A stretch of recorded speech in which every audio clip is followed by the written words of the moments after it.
It's your girl Bondi Blue. So let's go ahead. Let's go ahead. Hey everybody, what's up? It's your girl Bondi Blue. Okay, follow me on Instagram and let's get into the video. Right? Hey everybody, what's going on? How y'all doing? I am back for another weekend's on live, girl. Okay, we have some things to get into. First of all, I'm so glad that Put a Ring on It is back. Because without it, without it, girl, I don't know. I don't know what this review would have been giving at all. I don't know. Oh, that did not do what it was supposed to do, girl. Hold up. Hold up, girl, because that was supposed to do something different than what it actually did. But I hope everybody is having a really good Monday because I am. Okay, I'm having a great Monday, girl. I'm super duper excited to be here with you guys, and I want to go ahead and get into everything. Now, after this video, I know y'all saw that there is no live for Queens of R&B. And that's because I need to watch some more stuff for that. But I do want to do a members only live after this to talk about a little mess. So if you are a member, I'll be sending a link out, after this live. So y'all just be, by your phone, girl. Be looking for me right after this. I'm going to take like a little 15-minute break in between this live and the next one. But the next one will be members only. So if you are a member, that's for you, girl. If you're not a member, then I'll see you tomorrow for Queens of R&B and whatever else I want to talk about. Okay? Cuz I'll probably do a live that day too. A little regular live for y'all, a little two-topic live for y'all. But I didn't get a chance to do my members only live last weekend like I wanted to do. I wanted to do it Friday, but I didn't get a chance to because we was waiting on this new mattress, girl. We just got a new mattress and we had, we had to break it in. So it's a Tempur-Pedic, you guys, and we're trying to get used to the stiffness, girl. Have you checked out Queen's Court? Yes, I have, and you know what? We'll talk about that in a members only live. We'll talk about Queen's Court in the members on live because I've been watching it. I think I'm up to episode 6. So we could definitely discuss that in that live. And once I've watched it all, damn it, I'm sorry, y'all. I be forgetting to publish. Once I watch it all, I'll come to y'all, and we'll just have a little comprehensive talk on the situation. All right. Okay. Well, why is that still in there? Hold up, you guys. My graphics are doing weird stuff. Okay. Okay. I needed to get that graphic right, girl. Hold up. And the publish. Here we go. All right. This is the I'm gonna put a ring on it first because that's what I want to talk about first. Ready to Love is not going to be that much because they're not giving. Oh, excuse me. Hold up, I have to sneeze again, Jesus. Hold up, give me a moment. Make sure y'all like the video. I see y'all liking the video. Make sure y'all like the video. It's 200 people in here, only 75 likes. I don't appreciate. Okay, why did it do that? Whatever, it can stay down there, girl. It's fine. Hey, what's going on? Hey, Nola Reeds, what's going on, girl? You know what? It was so funny. I thought I saw you, and I was like, but she don't live here, so that's not her. When I went out to the Abstract Nola event this weekend, which was so nice. It was like a car show mixed with the art. And it really made me feel like I need to get back into my photography because there's no reason why I don't have like my pictures in shows. Like it just doesn't even make sense. Cause y'all, I'm kind of good at the photography thing. I don't know if you know. Like there are pictures around here that are mine. So like, I need to get back into that. The next time I travel somewhere, hopefully for my birthday, yeah, I'm making a thing of it. Okay, child. It has been a goal. But let's go ahead and get into Put a Ring on It because it was good, girl. And we have a new doctor, and I'm just letting y'all know I was there this weekend. You was there? Did you go to the Abstract Nola thing? Because I feel like I was like, that, I don't think that's her. Child, I do that all the time thinking I see somebody I know and it be somebody else. We be looking alike. Dunbar and his woman already annoying MZ on Put a Ring on It, talking about he a king. She don't feel control, girl. Stop it, girl. We gonna get into it. You know I have an opinion on this. So we gonna get into it. But hold up. Give us some tea. Hold up. It threw me all the way off. Okay, which one you went to high school with, Auntie K? Stop fronting on us. Tell us which one you went to school with, girl. But anyway, hold up. I need to hear myself because I'm probably loudest. I just don't be wanting to mess my hair up, girl. All right, so here we are. We're here. Okay, are y'all ready? Y'all ready? Okay, so are y'all liking the video? Are we ready? Yes, ma'am. I went with my cousins and look. So that was you. That is so fun. I'm mad I didn't say nothing because I literally was like, that looked like Kristen, but I don't think she down here. And that's crazy. And I was like, I was going through it that night. So I was like, tips. People, y'all, before we get into this, make sure y'all like the video. But it was so funny because if y'all have watched my podcast, I'm trying to get it together so I can do another one. But me and my homegirl Renata did a podcast together.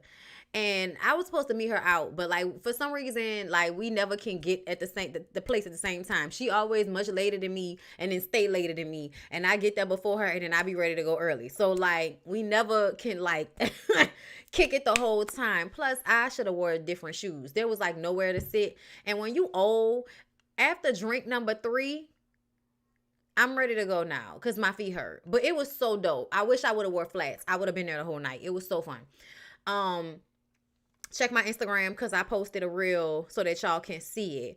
But my homegirl was there, okay? And Renata was like, Brittany, and I could not tell it was her because her hair was different. It's a little longer and it's a different color. And like she had sunshades on, so I couldn't really, I'm still a little tip, y'all. So I couldn't see who it was. And I was like, you talking to me? And I looked at her and she was like, Brittany. And then my eyes registered who I was. I said, girl, you was about to get Holiday. Like, wait a minute. Okay, listen. I was like, oh girl, listen. I had to clear up because when she was spit, I was just like, hey, wait a minute. Who you talking to? Oh, all right, it's my friend. Okay, Jesus. All right. It's like, girl, I said, hey, girl, you was about to get Holiday. Oh my God. But it was too fun. Cannot wait for the next Abstract NOLA event, okay? But yes, let's get into it. Yes. Dr. Peach is much better than Dr. Nicole. And that's no disrespect to Dr. Nicole. But on reality TV, you need a therapist, you need a doctor that is going to have personality and they're going to call out the things that they see automatically. But what I've noticed is there are a lot of therapists and counselors whose practice is steeped in certain isms, specifically Black people. As I've kind of gotten, shout out to Vonday for my t-shirt, okay? Keep talking. I'm diagnosing you. I can't wait to actually, be able to wear that shirt. But I've noticed that people are scared to go to Black counselors and therapists because Black people have very, old school mindsets about things no matter what they do. So even if you're a psychologist, even if you're a counselor, you're still going to have like old ideals of how people should be, and your therapy and your counseling might be a little bit more geared to, certain toxic things that you don't view as toxic because they fit what you find comfortable, but it may not be what's comfortable for someone else. Okay. So Dr. Nicole, I feel like was a lot of the times, I'm sorry, a little male identified and male centered in the way she approached the couples.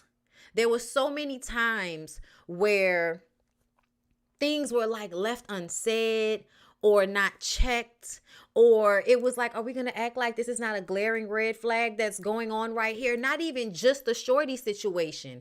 There were other situations that I can remember being so, like, just aggravated because, like, I'm watching it and something toxic is happening between this man and this woman that obviously is a red flag and nobody's saying anything. And I'm like, how are they supposed to go forth and be in a relationship with one another if we're not going to call out some of these, hyper masculine, controlling, semi-abusive type things that we see going on in the, in a couples, like, but because people think that men are supposed to act a certain way and women are just, oh, I'm gonna let him be a man. There are a lot of people that actually think that that's okay.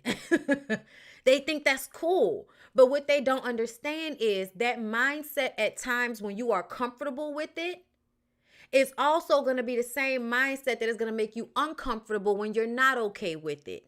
And that's why it's not okay to want to be with a man that controls you all the time or tells you what to do or is always in, just putting himself in the situation, inserting himself in the situation in a way that takes your autonomy away. And just because you're comfortable with him making the decision for you in that moment, you think it's always going to be that way. But no, there's going to be a moment when you want something and that man does not want that. And because he's a type of man that feels like he should be able to force or assert his will over you, you're going to be stuck in a situation where you have no power because you gave it over when it was easy for you to do. But later on, there are going to be times when you're giving your power over and it's against your will. But this is the tone that you help set because you find it so attractive for a man to be able to take your autonomy from you. Because why? Why do you think that's attractive? Because we've been, I believe forced to view hyper masculinity as attractive, especially in the Black community. American society is very hyper masculinized in comparison to other places in the world where people are allowed to just kind of be a little bit more, but everybody has to be so strict in their lines here. And that's not healthy. It's not healthy, you guys. Hyper masculinity, hyper femininity, all of that shit, like, you need to be able to balance it out. And if you can't balance it out, it will definitely go bad. It doesn't matter if you don't view it that way. Chance definitely put herself at a disadvantage. So off rip, Dr. Peach, which is what I'm going to call Dr. Stacy on my reviews, okay? And that's because I will always remember her as Peach on Thin Line Between Love and Hate because that's who she was. Okay, stupid nigga. Okay, listen. All right, there are some people on movies that live rent-free in my head just for like singular moments. And when she was in her car and said stupid, he was like, what? She said, stupid nigga. I was just like, yeah, say it. I don't give a fuck. Okay? But okay, and she was like, in excellent shape, and she still is. She looks exactly the same, which is crazy to me. The only reason I did not recognize her is because I'm used to her having dark hair. But her with the, with the blonde wig, like, it's not even blonde. It's kind of like a light brown, like an auburn. It's giving though. Yeah, I was like, wait a minute, is that Peach? Okay, listen. So I'm already loving Dr. Peach. Okay, I'm already loving her because it seems like she knows what she's here to do. She knows what she's here to do.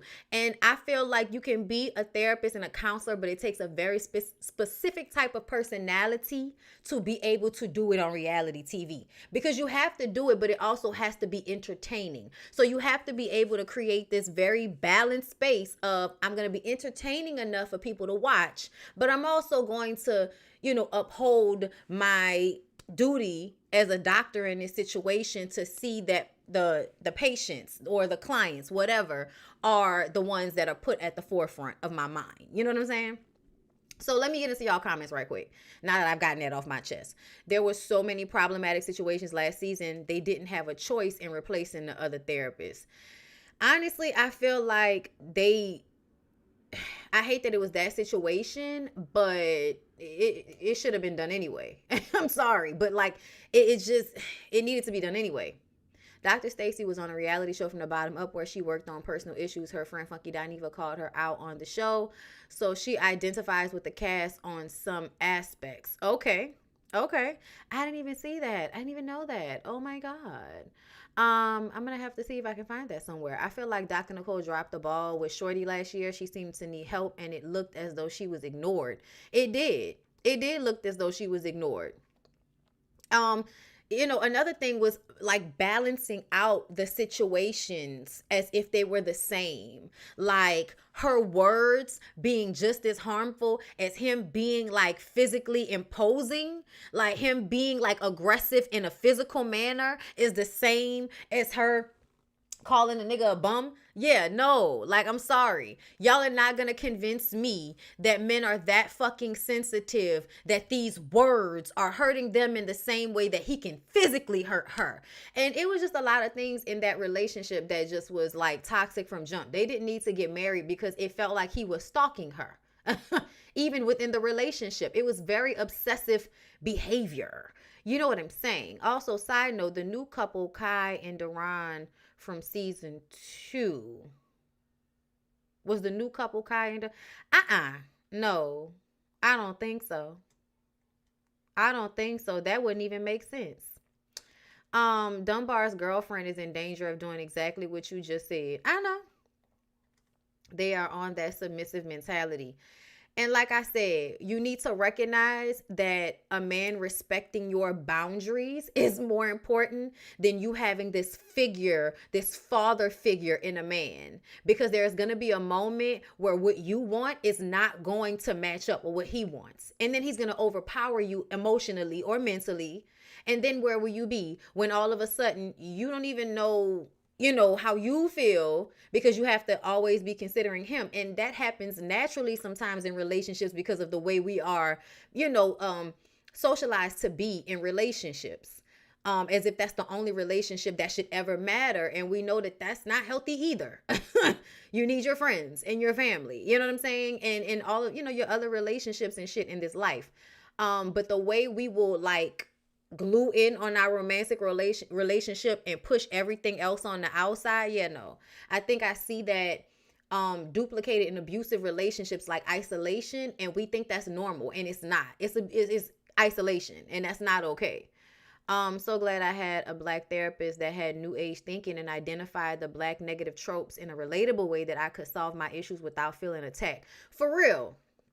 For real. Like, a lot of it is a mindset, and people don't understand that. They feel like, oh, things have to go a certain way. No, it just kind of, you have to change how you think about it.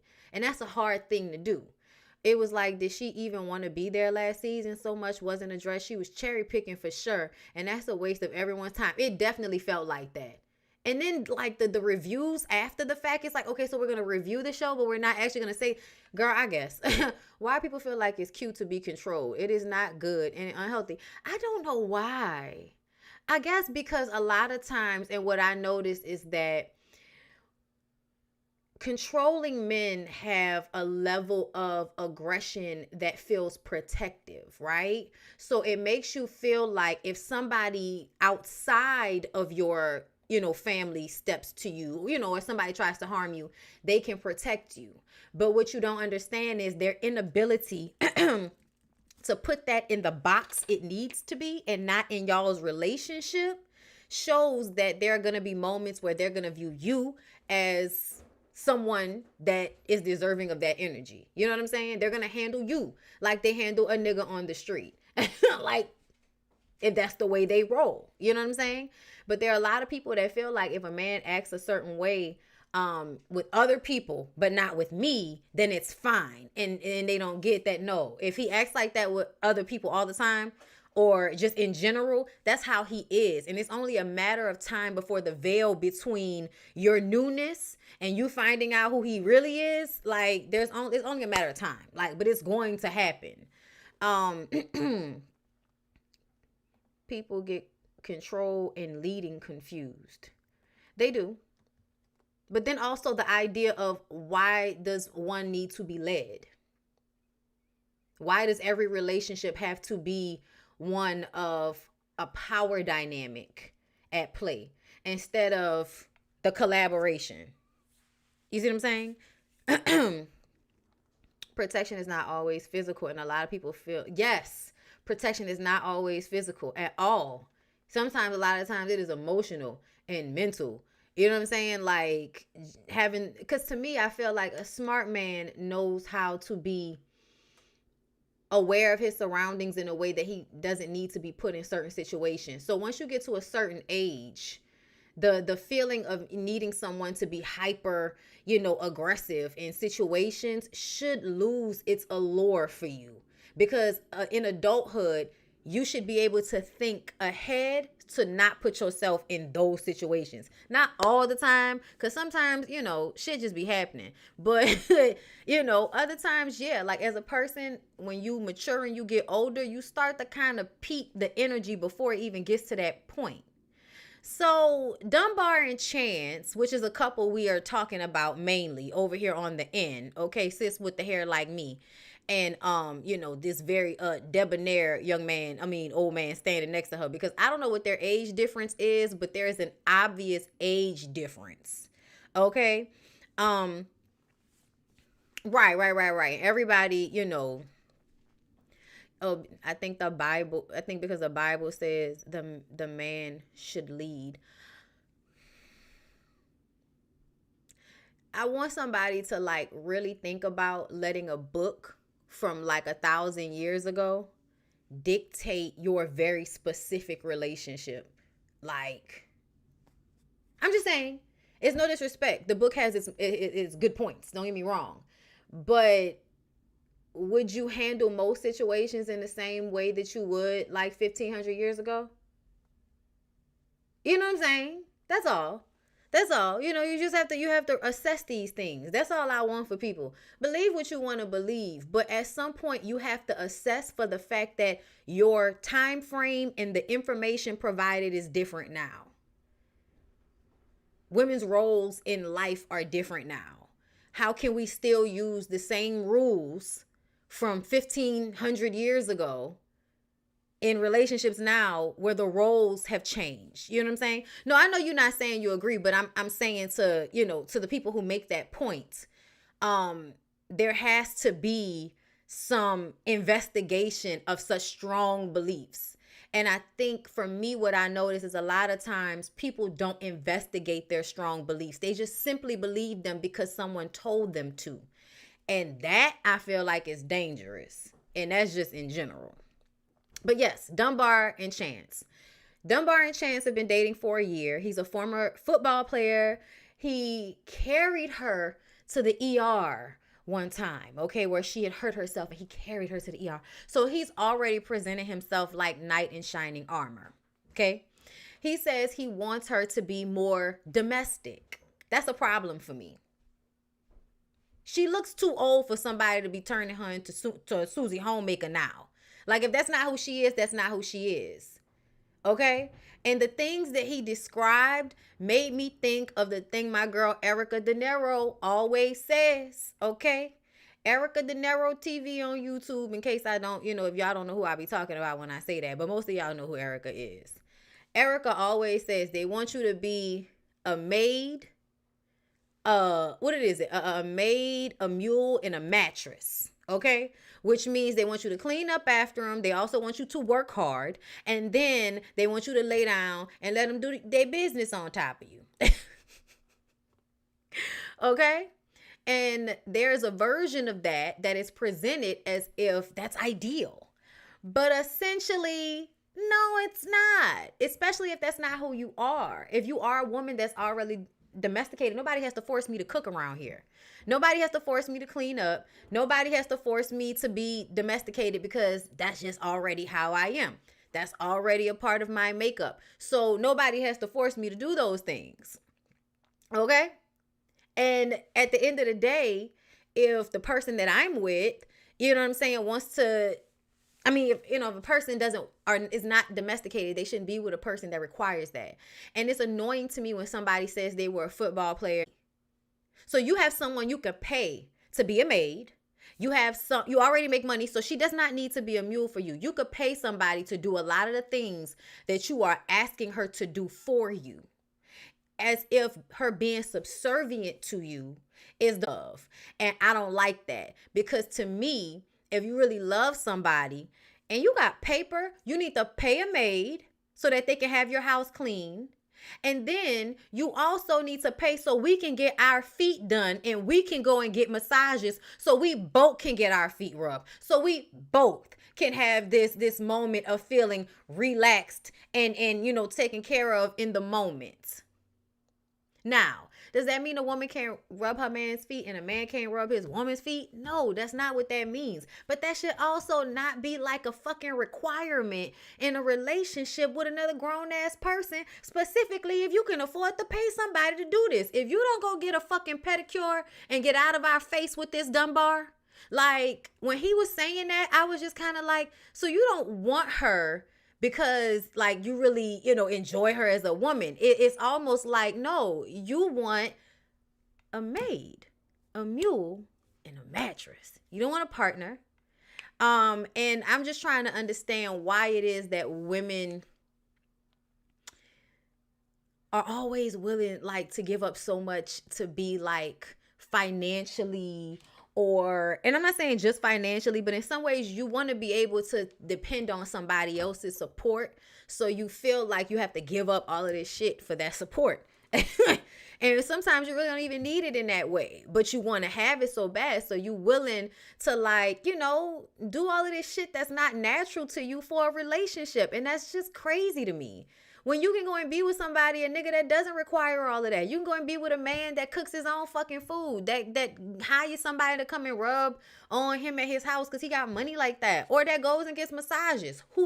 Why does that always have to be your job? And that's what it sounds like he wants. And then when he said he wants to help her reach her potential, I didn't like that either, because essentially, if we're in this life together, then our connecting should be mutually beneficial to our reaching our potential. But it's the idea that he's already reached his potential and now he's just here to help you reach yours. When Dr. Peach called it out that was very a father-daughter relationship, I said, child, if I don't know nothing, y'all, I have just had 3 numbers call my phone back to back to back. That is damn ridiculous. Okay. Oh my God. I don't know what I put my number on that then got these people blowing my phone up like this. Even when it does make sense, it don't make sense. People will believe. Men just want their mother nowadays. Dunbar is a little man who leads with his small bravado. Oh Lord. What's her potential in the home only? Like what's she supposed to do? What's the potential to reach cooking, cleaning, and massaging your feet? What's the potential to reach in that? I feel you, Bondy, but this trash ass society think that a woman should not be alone. I kind of feel like essentially this society can say whatever it wants to say, but once women get to about 50, they end up being alone sometimes anyway, because women outlive men. So even if you were married, you most likely will still outlive your husband and then still be a single woman dying alone. So all of that bullshit that they be talking, girl, bye. I think people should do what's best for them and what makes them happy. I personally like having a partner. So yeah.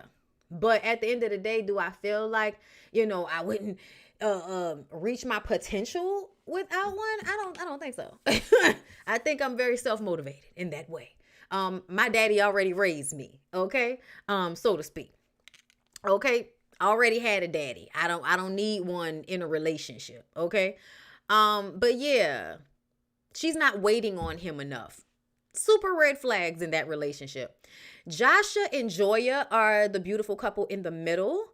They've been dating for 2 years. She's ready for marriage and kids. He isn't in a rush. She really wants a baby. Okay, so okay. they're the normal to me. That's normal. However, I do feel like 2 years, and she already has a kid. So that's another reason why I was like, Joya, why are you rushing to get married and have another kid with this man when you already have a kid and y'all have only been together for 2 years? Like, I get it, but I understand.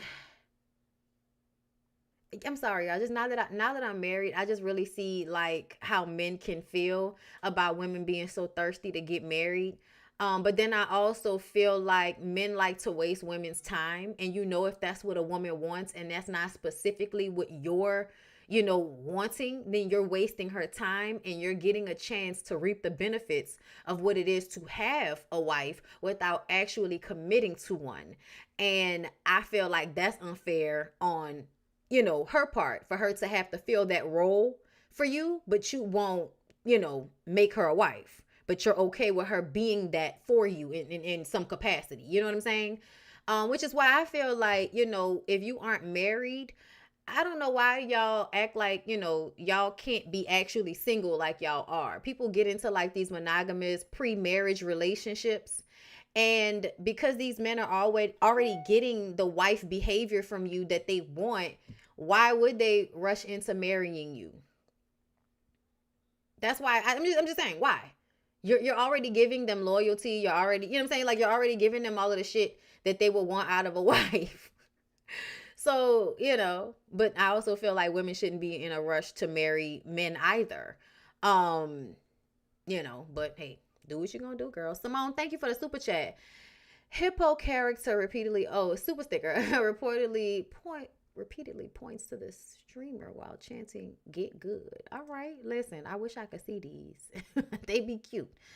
Let's see. Joshua got on my nerve when he said no boundaries, and then gets upset when she said what she did on her date. So you had no boundaries. Stop playing and say what's your expectations. Yeah, I never understand why, if we can just set things clear. But that's because he didn't want to have any boundaries on what he was going to do. But then as soon as she did something, then all of a sudden, oh yeah, why you did that? Now I got a problem. Well, that's because you didn't want any boundaries, because you were just thinking about your, actions in this situation. Ricky and Catherine are the couple on the end. They've been dating for 2 years, but they've known each other for 10 years. They took a break and got back together recently. So he's already been divorced in in his previous life, and it has him apprehensive about rushing into marriage with someone. And I kind of understood where Ricky was coming from. Ricky said he put, all of himself into the first marriage. And because that didn't work out, he doesn't want to rush into doing it again. And I totally understand that. And when you are with someone who's never been married before, they don't get that. So they feel like, no, I haven't had this yet. But again, you want her to be a wife to you, but you don't want to be a husband to her. And that's why I feel like people have to put their boundaries in place. If a woman really wants to be married, then she has to stop giving the wife behavior to a person who, is not really going to marry her. Like, no, only give it to them when they marry you. Only move in and do all of this, household shit when they are willing to marry you. Now, because of the way, shit is expensive these days, I don't see a problem with people moving in together, but you need to have boundaries. Like, no, I'm not cleaning up after you all the time. No, I'm not doing your laundry all the time. No, I'm not cooking for you all the time, because I am not your wife. We live together because financially it was it was a necessity at this moment. And it was better than getting another roommate. Okay? I don't know. But yeah, I just kind of feel like with Ricky and Catherine, it's just another situation where I can understand you being apprehensive, but then you're going to have to back up off of her and stop expecting her to be a wife to you if you're not ready to get married. And the way a lot of these relationships go, it seems that these men want loyalty and a wife-like woman, but don't want to have to commit to it. We give them husband treatment while they are boyfriends. There's nothing for them to look forward to. They're already getting what they want, and usually with minimum effort. Basically. And what you end up doing is marrying someone who will then give you minimal effort because you've been doing everything the whole time anyway. They were giving me Sid and Andre brown sugar. Who?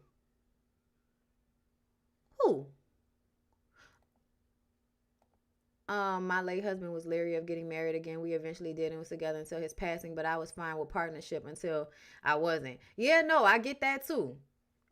I get that too, because essentially you want to be the person that matters most to someone, and legally in this society that comes with being their spouse. Okay? Like the old folks would say, why buy the cow when you can get the milk for free? Absolutely. Absolutely. They used to only mean by sex. But no, you can smash someone and send them on their way and not be washing their clothes and taking care of them and all of that shit. You want somebody to be domestic, marry him. Okay? That's the one thing Dunbar, has right as far as only expecting that from, someone he wants to be his wife. But I also feel like he is love bombing the shit out of Chance. I'm very curious to see what happens in their relationship long term. Chance was defending Dunbar because she didn't want to look like a child stupid on TV. Yeah, but you still did. And we're gonna get into it. So Phil, everybody has to go on their dates, right? And Phil is Chance's first date. He's her age. Okay?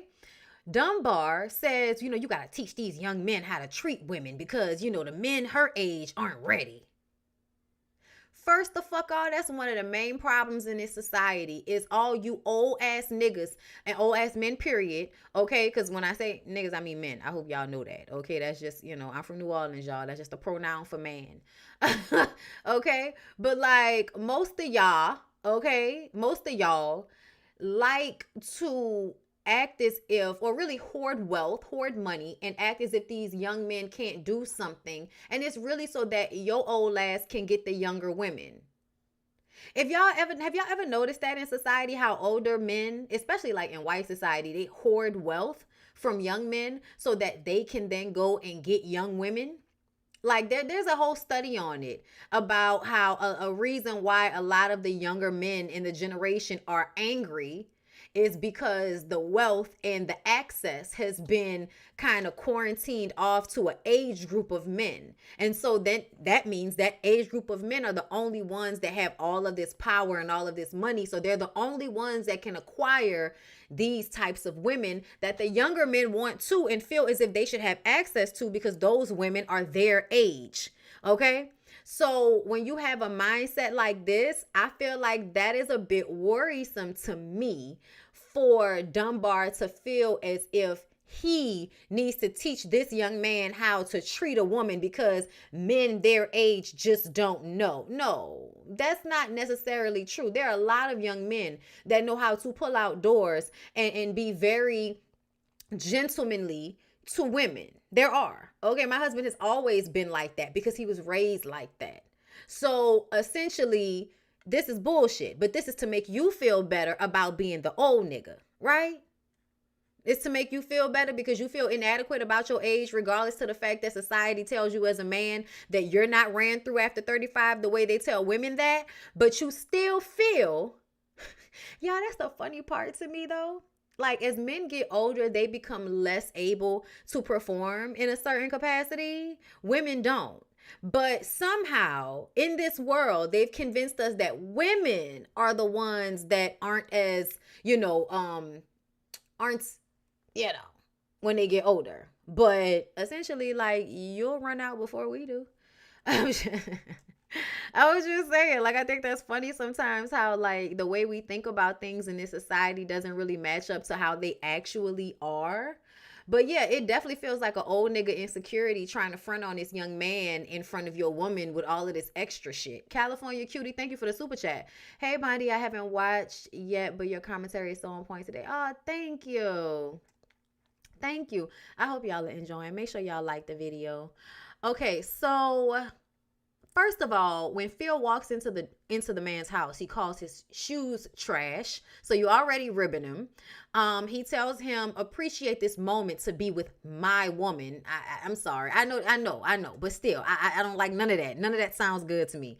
Then he, like, as if she's an object to be passed around. I didn't like that. Then he asked about Phil's parents. I have a good relationship with both of my parents, sir. Okay? Dad. All right. Then he tells Phil to bring him something to eat back to the house and that he doesn't eat pork. I think Phil as a young man was like, nigga, I got money. So I could buy you a meal if your old ass needs something to eat when I bring your daughter back to the house. But essentially I wouldn't have bought that nigga nothing. Phil handled himself very well. You could tell that Phil was raised right, because a different type of man would have disrespected you back in your house and not gave a fuck. So yeah, I feel like like that was really cute, but it was only because you met a young man that knows how to handle his emotions well. Because I personally would have cursed your ass out. Like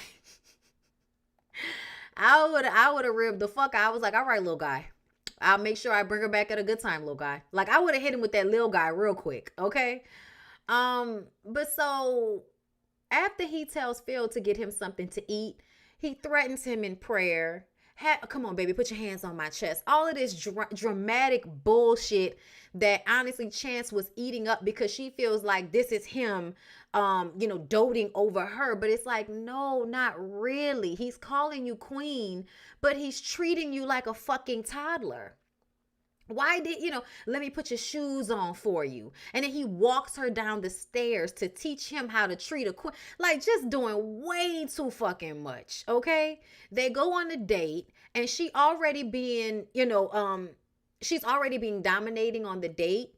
And Dunbar obviously has set the tone, because she sunned him in the remainder of the date simply because he did not get aggressive with Dunbar when Dunbar was pressing him. So then she felt like oh, you got big shoes to fill. I don't have to fill that nigga's shoes. Mine are bigger than his. Like, a lot could have been said, but I didn't like the way she adopted his attitude so much, to the point that she really couldn't even enjoy that date because she proceeded to sun him. Chance shares losing her mother at a young age. Okay. Then she goes back to comparing him to Dunbar and telling how big his shoes are to fill. And then when they get back, he kissing. Yeah, when they get back to the house, they make out in front of him and act like, okay, y'all back from y'all date, now we about to fuck. Like, yeah, I don't like none of that, because all of it is an act of you displaying your ego and have a dick measuring contest with this man, as if what this woman wants is of no consequence. And I just was kind of like, you gonna act like this shit is cute, but I feel embarrassed for you. Like, I was just like, I cannot. The scene was absolutely entertaining. Stop it, Bondi. It's hard being a pimp when you get in your 50s and beyond. He treated her like his possession rather than his woman. He did. He absolutely did. It just showed that something is really wrong. It did. Like, the way he put her shit, like, that was just I was uncomfortable watching all of that. The fact that Dunbar didn't even realize he was making himself look insecure, just like Tony from Ready to Love. He definitely looked insecure. It should have been taken as he didn't play into Dunbar shenanigans. That's how it felt to me. It felt like this is a young man that is secure in himself, so he's just laughing at you, whereas you're really serious in this moment, thinking that you're proving that you're a bigger man than him, when he's literally staring down at you. It's just like, energy wise and in height wise, Phil was just like, poor little guy, but he just didn't say that, and I would have said that shit. So that's what I mean, because it was too much for me. But yes, no, you could absolutely tell that Phil was raised right, because he did not, he just laughed it off as a secure man would. Okay. That was a gig for Phil, and this scene makes him look like the bigger man, in my opinion. It does. It absolutely does. Okay, I thought it was just me. I didn't like the way she treated him. Oh no, she absolutely sunned him on the date because of what had already happened at the house. And I love the fact that Dr. Peach called it. Like, we'll get into it, but she called that shit automatically. Okay. He was. Okay. So Joya asked before she goes on her date with Kyle if Joshua has any boundaries that he would like, and he says no. Okay. He's already saying they going on more than one date. The new guy, Kyle Jefferson. Kyle Jefferson is acting. Kyle Jefferson was giving lame. It was just way too much. Kyle Jefferson. Kyle Jefferson, you're doing too much, sir. I just want you to know, Kyle Jefferson, you was doing way too much. It was awkward calling this lady your. Anytime a man is calling a woman his future wife and all of that shit, like y'all think that's so cute because y'all have heard somebody who's been married for a while and the man says, as soon as I saw her, I knew she was my wife. So you think it's cute to be called that automatically, but to me it always sounds like game. It always sounds like bullshit. You don't even know me like that yet. Why would you be thinking that I would be like, is it because it makes you think because the man is so enamored with you physically that he wants you only because you're beautiful, but not because he really knows you or really likes your personality. And y'all do that a lot, men. Like y'all don't like these, like y'all will not like a woman or not really know her, but physically if she's beautiful, that's all you care about. And when you are a woman of any type of real substance, you really do not want to be liked, or you really don't want to be married simply because you're beautiful. Like nobody wants to be married, or oh, I want to marry you just because you're beautiful, because then that means that when I actually speak up and have something to say, you're not gonna hear me. That's what that means to me. So yeah, I don't want to be in a relationship where I'm not heard. And usually when a man is speaking all of that, either he's being fugazi and fake, trying to manipulate me into thinking that I feel like I'm more important to him than I really am. Okay. Or he really does feel as if he says that, that'll lock that into happening, because a lot of these niggas know that if you say something, it might happen. You know what I'm saying? All right, Cynthia, celebrate 6 months membership. Thanks for calling out the list. No problem. Okay. Hey, Vonday, thank you so much for my shirt. I love it. Thank you. I can't wait to wear it. Okay. I'm gonna wait till I actually get in school and then I'll wear it. But yes. So yeah, the date with Joya and Kyle Jefferson was very weird. He does tell her though that a perfect date for him would be a picnic, and that's something that she always wanted to do. Kyle has one biological kid but takes care of 4 other kids as his own. Which is that'll get you brownie points with any woman, to feel like, oh, there's a man out there that will raise children that are not just his own. It's so funny because I feel like, depending on the type of person you are, you will see that as a positive, because I do. But if it's real, because there are a lot of y'all that say that and y'all wasn't even really doing shit for the kid that was yours in the household. You was just in the household. So yes, Joya, this is when we find out that Joya has a kid as well. So when Joya gets home, she makes a big deal out of knocking a crumb out of Kyle Jefferson's beard. And I was like, so are you trying to make him jealous? Like, that's what it gave to me. And I feel like that's kind of whack. Like, if you really felt the dude, great. But I don't understand going on a date with this man, not really feeling him, and then going home and trying to make your man feel jealous about it. Like, girl, just give it a minute. You'll go on a date that you'll probably actually really enjoy, and that will be like enough to make your man jealous. But trying to make him jealous just for the sake of doing it, I feel like on some level it's childish. So I don't know. Maybe it was just me, but like, girl, you knocked the crumb out of his beard. Did you really needed to tell him that? Like, that was necessary? And then she says that Kyle Jefferson kissed her hand. And Joshua was like, oh, all right, he kind of felt the way, but he didn't make a big deal out of it, because he was like, that's something I would do. That's a gentlemanly thing to do. And then she was like, oh, no, well, he's single. You're not single, so you can't kiss a woman's hand. And I was just like, girl, what the fuck are you talking about? Like, what are you talking about? If it was okay for you to get your hand kissed, it's okay for Joshua to kiss a bitch's hand. Now, we are in the time of the pandemic, so I wouldn't suggest that, I wouldn't suggest kissing nobody's hand anyway, okay? Now, me and my husband, we kiss each other's hands. Like, that's something that we do. But we go together. So, like, whatever his germs are, I already have them, okay? But I don't know people out in public like that. I don't know if you use hand sanitizer. I don't know if you wash your hands, bitch. So, at the end of the day, like, girl, if you was going to let that man put his mouth on your hand, then you need to go ahead and be okay with your man, on another woman's hand. Just make sure there was some hand sanitizer, before and after or something, okay? I hate to be like Monk, but it's a pandemic and we don't know what's going on. So yeah, She made a big deal out of it. I'm like, girl, you just wanted to make him feel jealous. Like, what is going on? No, it wasn't just you. She could have let him watch the replay. That's what I'm saying. Like, girl, you ain't gonna make a deal out of nothing. What's going on? It's giving childish, but we gonna leave you alone right now. You know what I'm saying? But it's definitely giving pretty girl, I like to press my man to keep him on his toes type shit. And listen, there's a time and a place for that energy, but like you could chill because it's gonna come. So you could chill. Okay. So they meet with Dr. Stacy, aka Dr. Peach. Dunbar.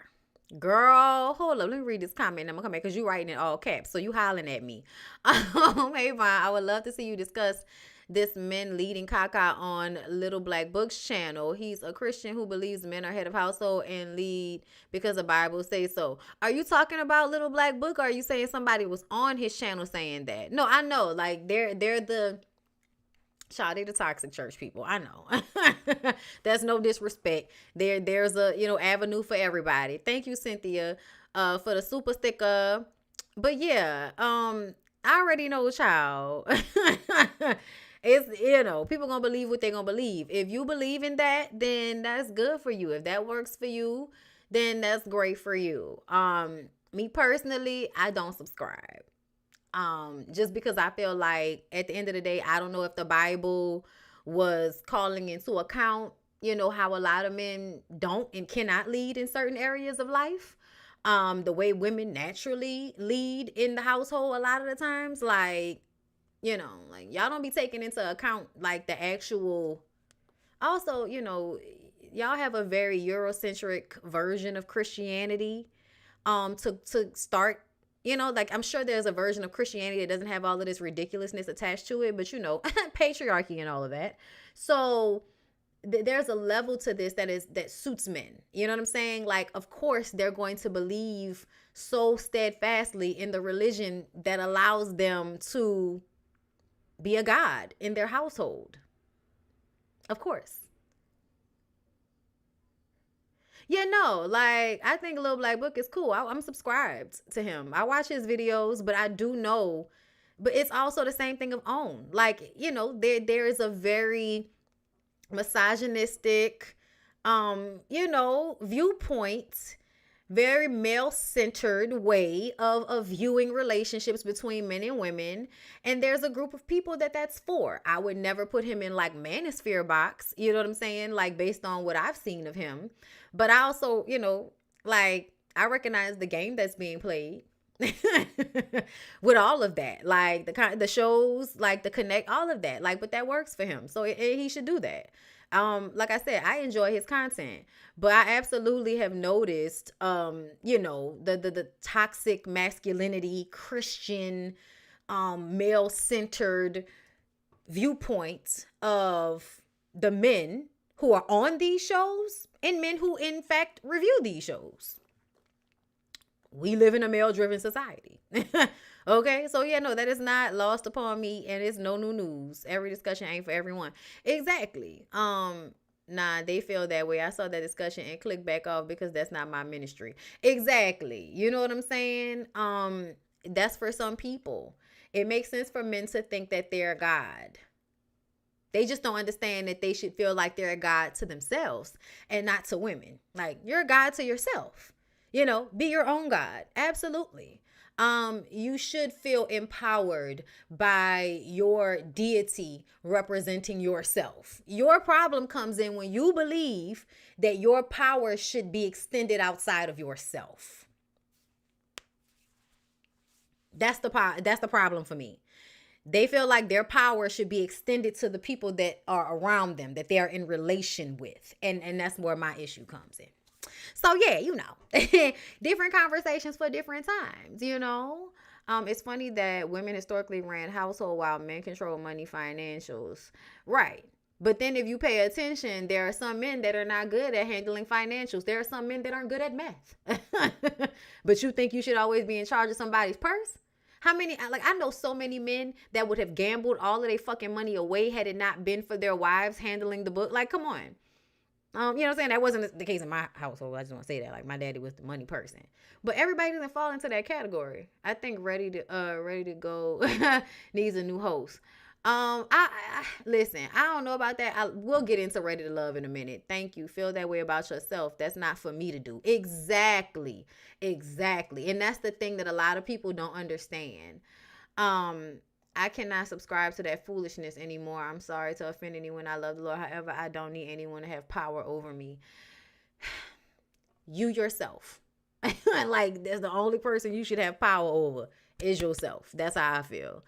And I feel like it's so funny that, you know, they want to like assert this dominance outside of themselves, but can't even fully control themselves. You don't even fully know yourself or control your own you know, impulses, but yet you feel that you should be controlling someone else, and then not viewing it as control, calling it leading, as if leading is not just simply having people follow you. Like, still control. Child, whatever. Anyway, Dr. Stacy, Dr. Peach, Dunbar believes, okay, that he should be able to choose who Chance leaves his house with. Dr. Peach says she's not your daughter. Chance doesn't see that Dunbar is controlling. She doesn't feel that he's controlling her. And it's like, girl, you don't have to feel that way because that's what's happening. Chance believes that you have to play by Dunbar's rules in Dunbar's house. And it's like, yeah, no, that's not how any of that works. That idea means that because I'm in someone's house, I have to do what they say. And I feel like, no, even inside your house, I have autonomy. I don't know what the fuck you talking about. I am not a child. I will leave your house, motherfucker. But you're not going to tell me how to be, whether I'm in your house or out of it. Now, I don't get to come into your house and demand anything of you or disrespect you in your domain. But that also doesn't mean that you're allowed to disrespect me and I just have to take it because I'm in your house. No, that sounds like an old master slave. A lot of y'all understandings of relationships comes from a master slave, and you don't understand that. You think that's just the way it's supposed. No, it's my no. If somebody disrespecting me in my house, you gotta go. Don't misunderstand me. But that doesn't mean just because somebody comes into my house, I can talk to them and treat them any kind of way, and there's no consequences to be dealt with simply because we are in my house. That's not how that goes. That's not how that goes. Okay. So his whole idea, her idea behind it sounds stupid to me. Okay, but that's just that. Then Chance tells them, and this is what made me mad with Chance, because you knew exactly how Dunbar looked and sounded, which is why you brought it up. But what you thought was that it was going to happen the way it happened last season, where you were going to be able to say Dunbar did something, and then everybody was going to defend Dunbar as the man. You know what I'm saying? But you put the shit out there almost Arena-esque. Y'all know how Arena likes to tell on Jamie to get him in trouble with people. But then whenever somebody actually calls Jamie to task, she jumps in front of him to stop him from actually having to, you know, be accountable for what he's actually said and done, like acting like she didn't hear him call their son a bum, as if that was the first time that had ever happened. Girl, you could not remember from that one time that he was called a bum, but you know your husband and called that boy a bum in front of you, around you, on the phone, and everything else. So don't even play like you don't, oh, I didn't hear him say that. You just want to protect your boyfriend, husband, your person. You want to protect them, but you're not being real, and you're not actually helping them be accountable for what they do. So when you complain about it to other people, it looks like you want somebody to do what you can't do in your own relationship, which is what? You want somebody to check your man for you? Like, I don't know.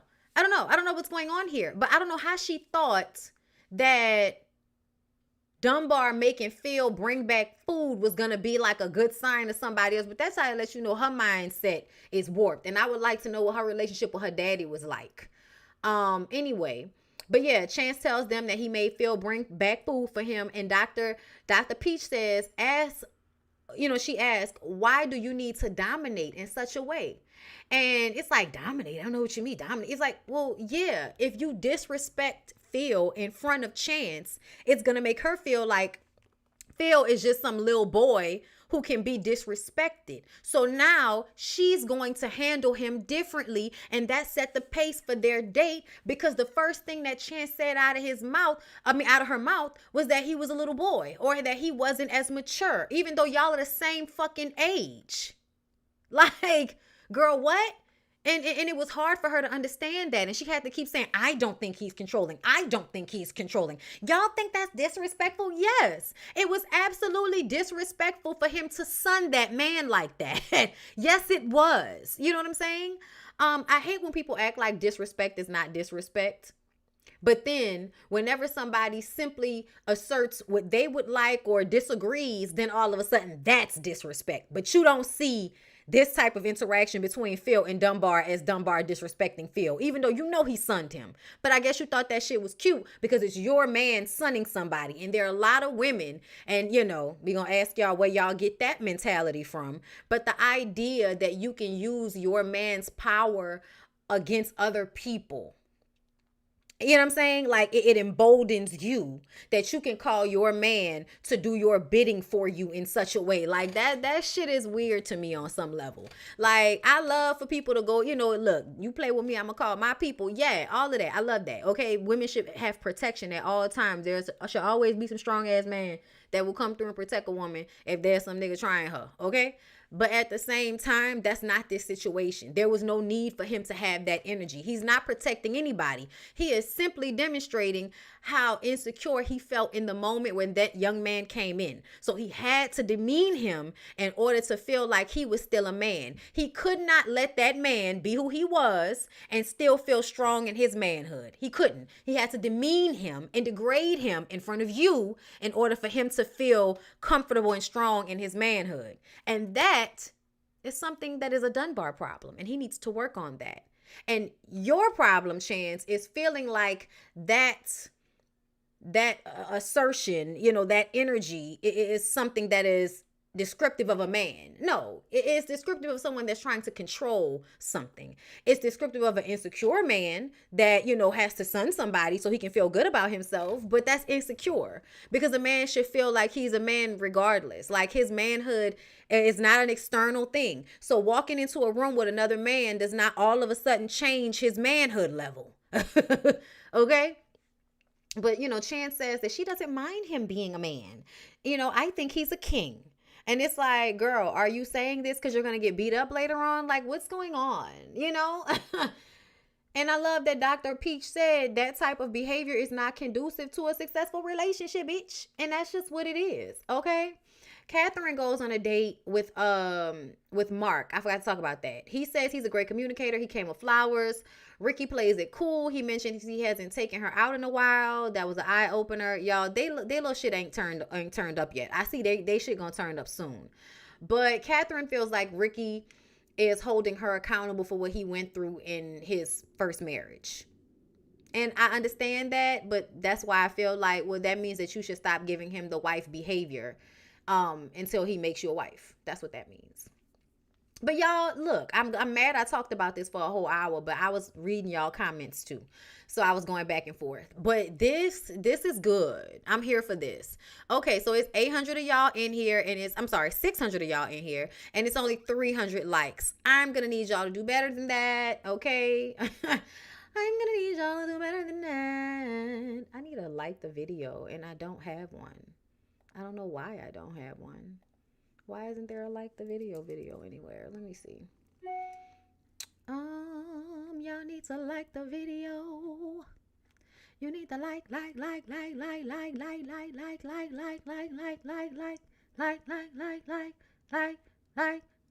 You need to like this video. Oh, like this video. Oh, okay. You need to like. You need to like. You need to like. Okay, you need to like my video. Stop playing. Okay, I gotta find the video because it's in here somewhere. It's in here somewhere, girl. I just don't know where it is.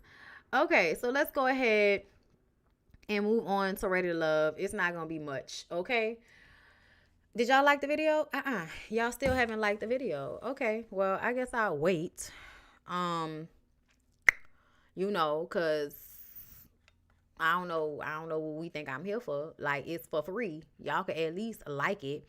And then after we do Ready to Love, we're gonna get into Love and Marriage DC.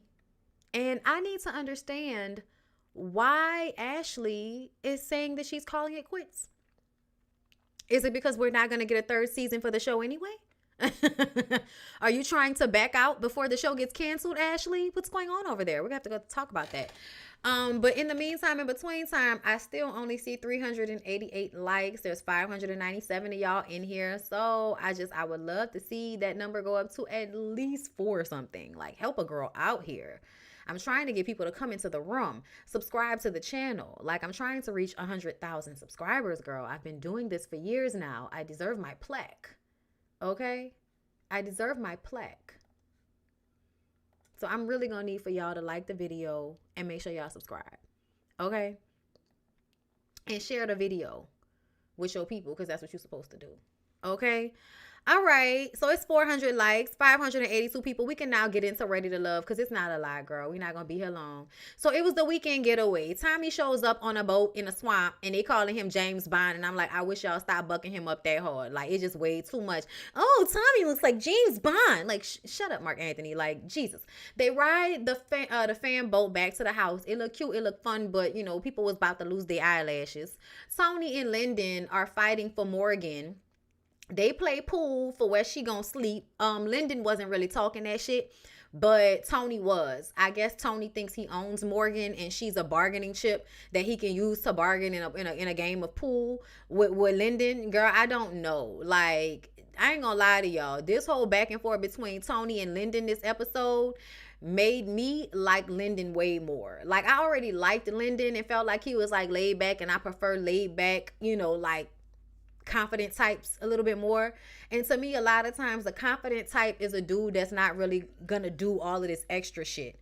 He's just gonna be himself, and that's gonna allure, or it's not. You know what I'm saying? So like for me, I like Lyndon. I also like the fact that Lyndon was able to, you know, deal with the whole, you know, rejection of Mercedes, and he dealt with it better than Andre did. Like, you know, she rejected him and put him in a friend zone, but we don't see, you know, him making the little slick ass comments the way Andre does. Like, Andre's still so upset that that girl didn't call and check on him when he got sick. Like, you just see she wasn't fucking with you like that. It's cool.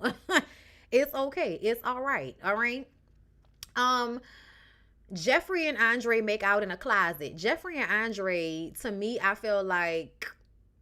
low-key feel like, even though we've been seeing them on dates, they act like they not each other's top, but it feel like they're each other's top.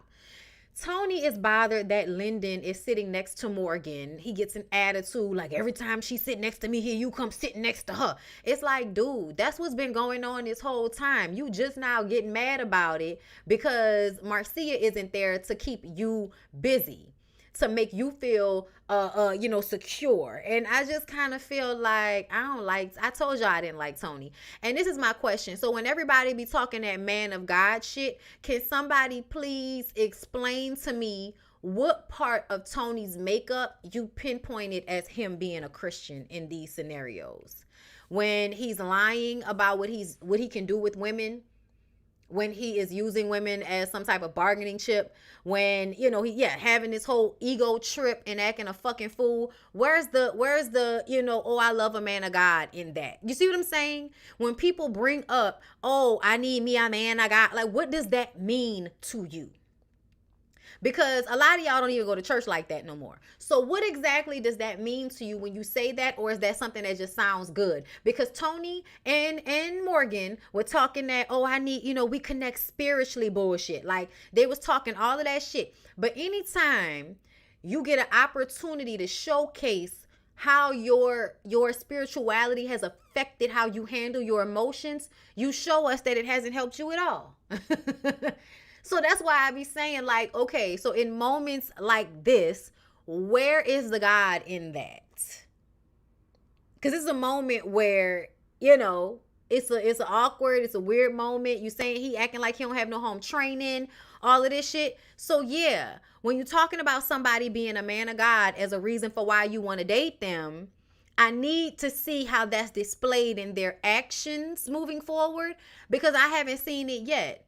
Lyndon didn't lead with that. But if he had said that he was a man of God and he had, you know, done all of this, you know, church shit in order to get Morgan, and he proceeded to be calm and not really respond to all this ego tripping shit that Tony was going on, I would take that. I'd be like, you know what? It taught him not to act like a bitch. To control his emotions and not see a woman as something he can just use and throw away whenever he don't feel like it or when it suits his ego. Okay? Oh, he is. Don't get me wrong. I'm going to get on him. Don't get me wrong. Okay? We going to talk about it. But what I'm saying is, when it came to the way Lyndon was actually acting with Morgan, okay? Like, the way Tony was acting with Morgan was the issue. The things he was saying to Morgan, okay, was an issue more so for me than anything. But yeah, I'm just saying they still both handled this situation in a way where Lyndon wasn't the one that said anything about God, though. I just want to be clear. Lyndon never claimed that he was a man of God and all of this shit. Not saying that he's not. But when somebody leads with that when they're dating, I need to see that show up in your personality in some type of way, in your character, and I don't see it. And that's why I say I don't like when men do that, because you're only using it as a tool to manipulate a woman who feels like her spirituality keeps her grounded. For you, it's a thing to glue into so that you can manipulate her in some way. And that's why I said I don't like that. Because when it's time for that to show up, it doesn't actually show up in the character of the person. Yeah,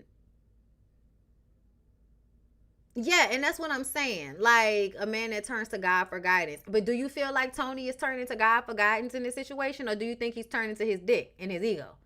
Okay, and that spraying that wig he got on. Child, it's so many dudes out here with these wigs that all I can see really is the fact that at some point you have like that line going around the center of your head where it's bald. You know what I'm saying? Like, you could tell that Tony's like grimy, and still you could, I told you, y'all could tell by looking at Tony, he was grimy from the very beginning. And then when he started to pull out all those manipulations, he would say, yes, look, pay attention to this. Pay attention to this. Okay? Now, you know I am a church girl, but there is definitely a reason God also spells dog. Listen. I don't know where y'all think I grew up. If I wasn't in somebody's choir, if I wasn't a liturgical dancer, if I didn't own, do plays through the church, girl, don't play with me. Now, y'all know, okay? Listen, I grew up in church. That's why listen, I've seen some things. Anyway, but the Tony and Lyndon situation, this episode was just like way too much. And I just think it showed Tony's true colors. And it showed to me that he uses that as a manipulation and not really something to guide him internally, is what I mean. And don't get me wrong, I know men who are of God and are in, like, their inner, motivation very much comes from that place, okay? I go to church with them, okay? But, yeah, no, this ain't what it's given, okay? Suanne and Anthony are still pretending like they like each other. I don't know why, but it's weird to me. Suanne is only interested in Blake. The only reason Suanne is still on the show is because the producers don't want to get rid of Blake, even though Blake isn't even doing shit anymore to be entertaining. They really could have let him go home a while ago, and Suanne should have followed right behind. They're really only dating each other. They shouldn't even still be in the house. It doesn't even make any sense to me. And that's another reason why I feel like Reddit Love needs to go on away from me with this. Because y'all not even, y'all are overproducing at this point. I don't know if y'all were always overproducing to this extent and we're just now catching on. But now I'm aggravated.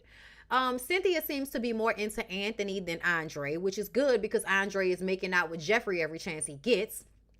Tony gives Jeffrey advice on making a decision between, the two men and saying that, listen, someone is going to get hurt anyway, so you need to just make the decision.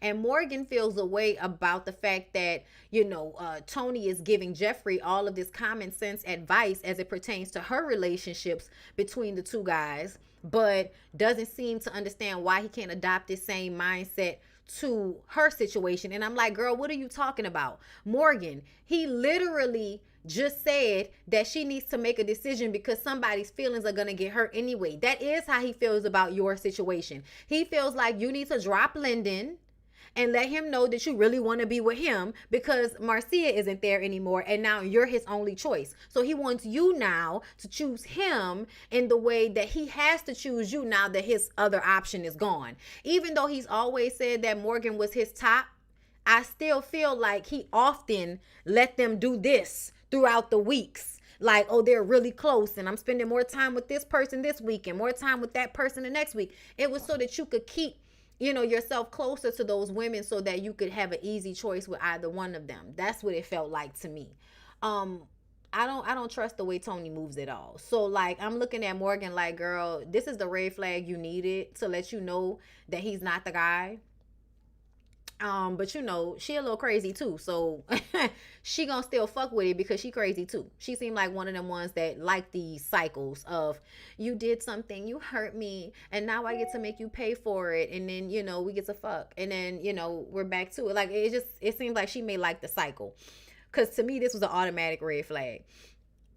What else? Andre telling everybody um y'all, just a heads up, everybody. Y'all can cancel y'all own memberships on my website. If y'all go to y'all account on the website, y'all can cancel y'all own membership. Y'all don't have to email me every time y'all want it done. Y'all can do it yourselves. I don't control it, so you could stop it at any time. Okay. Anyway, so let's see. Cynthia seems to be more. Yeah, okay, I said that. Andre telling everybody about them being the indigenous people of the land there. With his bun and the feather in his hair. Andre, I appreciate, what I'm saying, the the history lesson. I do, because I'm somebody that like loves, history. But there is a part of me that feels like you always have to other yourself because I don't know how comfortable you feel in your blackness. And so when you talked about that, like it always, it sent me back to the moment where you asking, does Cynthia like black ugly niggas or something like that, like something along those lines. And the way you have to man bun your hair and put the feather in it, you just got to show yourself to be different than what you are. And it does make me feel like you have some internal issue with your blackness. I do. And I wish you would get that together, because that's unattractive. I'm just saying. I think a lot of times men can't, like, I don't know if men don't get it, but like we can see when y'all be insecure. Y'all do certain things that are like a huge teller of your insecurities. And it's like, do you not know we see you? Like, what's going on? I don't know. Lyndon asked how Tony would feel if Marcia was there because they were all at dinner or at lunch, whatever, and Tony and Lyndon are doing this back and forth thing. And Lyndon started by asking, how would Marcia feel? And I think it was because the seating arrangement thing, like purposefully putting her at the end of the table so that nobody could sit. It was some weird shit like that, like where you could tell Tony was trying to control the seating arrangement. Lyndon peeped it, and so Lyndon throws this comment about Marcia towards Tony in front of everybody, playing games already. Tony says Morgan would still be his number one even if Marcia was there. Tony starts going in on Lyndon. Well, how do you feel about the fact that she's more interested in me than she is in you? She kissed me 4 or 5 times. She ain't never kissed you. How you feel about that? And to me, that was way too much. You was willing to, I feel like, and there's nothing wrong with her kissing him, but you were willing to spread y'all's personal information out amongst the group to prove a point to this man. And that's weak to me. That's weak to me. It's real weak for you to think you need to prove something to this man. So you will out information. You will make public, private, situations between you and this woman to get back at this man. That is hella insecure, hella little nigga shit to me. I'm sorry. I have to call it how I see it. That is not confidence to me. That is huge insecurity in that moment for you to do that. Because now you would rather soothe your ego, your false ego in this moment than to protect this woman. And to me, that's a red flag, that his ego will come before protecting your honor as a woman. And then I bet you he's going to ask you to lie to protect him. But when it comes to y'all, he's not going to have that same protection of you and how you will be viewed as a woman. You know what I'm saying? So yeah, that was all red flags to me with Tony. Tony insists he's not worried about Lyndon. And she needs to set him straight. No, how did I say that already? Hold on. Lyndon said, I feel no ways, but how do you feel? How does Morgan feel about you telling me that if Marcia was here, I could have Morgan? Y'all. And the way Lyndon said it, Lyndon was like, he kept coming at me. And so I put it out there. Like, we had that conversation in confidence, off camera. and he told Lyndon, if Marcia was still here, you could have Morgan. And that was him trying to flex. Okay, that was him trying to flex on Lyndon. And he thought Lyndon was going to keep that to himself because y'all are supposed to have more loyalty to each other as men than y'all do to the women that y'all are in relationships with. Right, Tony? That's how y'all men feel, right? Even though you fighting this man over this woman, y'all supposed to have some type of loyalty to each other as men where he don't out you for playing that girl like she's some fucking object that you can just toss around. Like, and that's what I'm saying. That shows that he does not value her as a woman. He doesn't value her as a person. She's a tool for him to use to make himself feel good. And to me, you know, when he actually got up there in the confessional, Tony, and said, men say things to each other in private that we know aren't true, and women just can't understand that. And I'm like, so let me get this straight. You seem to think as a man that women can't understand that y'all like to pump fake and lie to each other so y'all can feel good about yourselves, lying to each other about what y'all lives are like. You think that's hard for us to understand? You think women don't lie about, you know, their men because it makes them look better out in the public? You don't think women do this same thing where they have to lie about what their men are doing or what their men are capable? Like they have to lie to protect their men's image. You don't think we understand that when it is expected for women to do that same thing? Are you going to protect this man? Y'all remember Sue-Ann and Blake had their sit down, and the first thing the bitch asked Sue-Ann is how she going to protect this grown ass man? But you think that you're going to mansplain fronting to each other because y'all lame. Like, let me just let you know something, Tony. I may not be a man. You're right. I don't have a dick. You are absolutely right.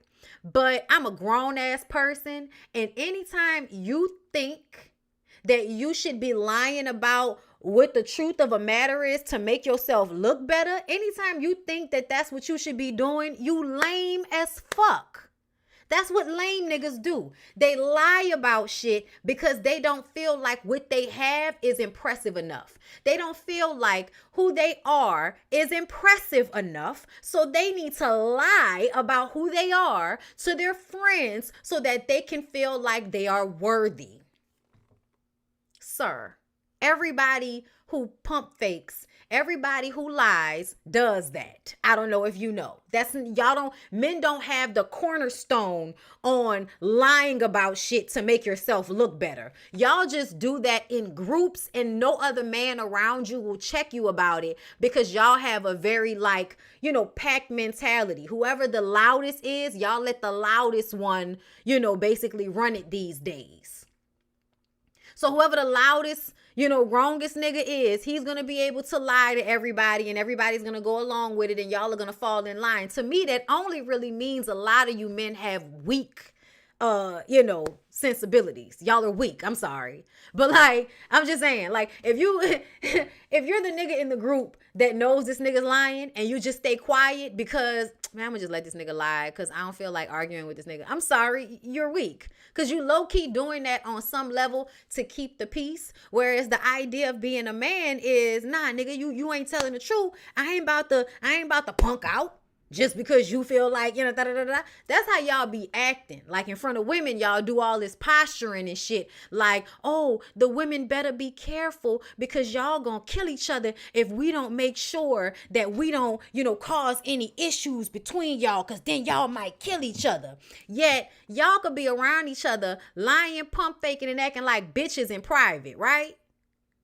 But only when it's in front of us do we have to fear for y'all killing each other. But when y'all just amongst yourselves, y'all can lie and be bitches together. But when y'all in front of women, we got to make the women feel like, oh, y'all better fall in line or we going to kill each other.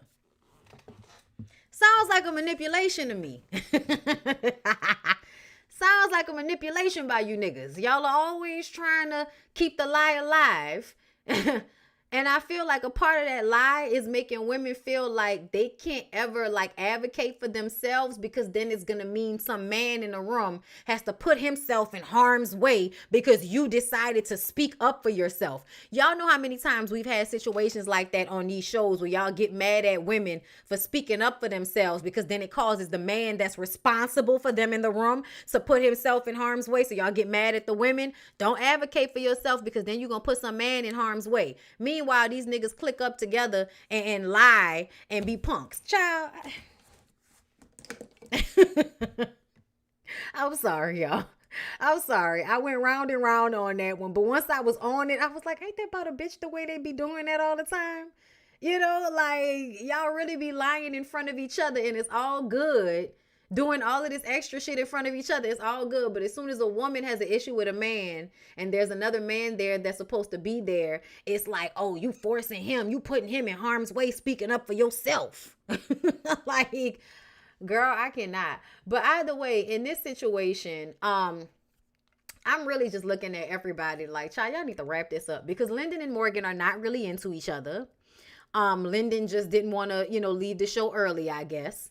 Tony is, I feel like, an old school player type nigga that's still trying to prove he got it when he really needs to go to therapy and fix his internal issues so he can be confident about something other than his fake hairline. And that's, I hate to hit y'all with that, but a lot of y'all niggas don't have like internal confidence. Y'all don't. And it shows because y'all do so much on the outside.